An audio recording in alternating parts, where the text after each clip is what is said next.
আমার ওস্তাদ আব্দুল্লাহ জাহাঙ্গীর রাহমাহুল্লাহ বলতেন, আপনি যৌতুক না খায়া আপনি শুয়োরের গু চর্বি দিয়া এর মধ্যে পাকা ঘিয়ের মধ্যে ভাইজে খাবেন,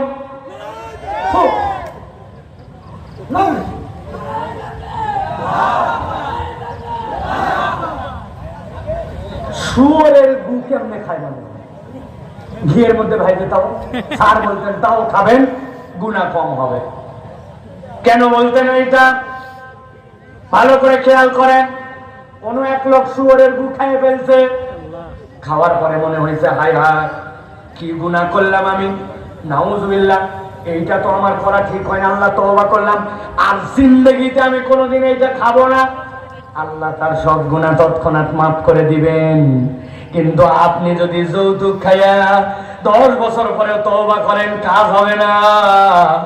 আপনাকে যৌতুকের মাল ফেরত দিতে হবে, তার কাছে ক্ষমা চাইতে হবে, মহিলার বাপের কাছে যে আপনাকে মাপ চাইতে হবে, এরপরে আল্লাহর কাছে তওবা করা লাগবে। আপনি বান্দার হক নষ্ট করে আল্লাহর কাছে তওবা করেন, এত সোজা ইসলাম নয়।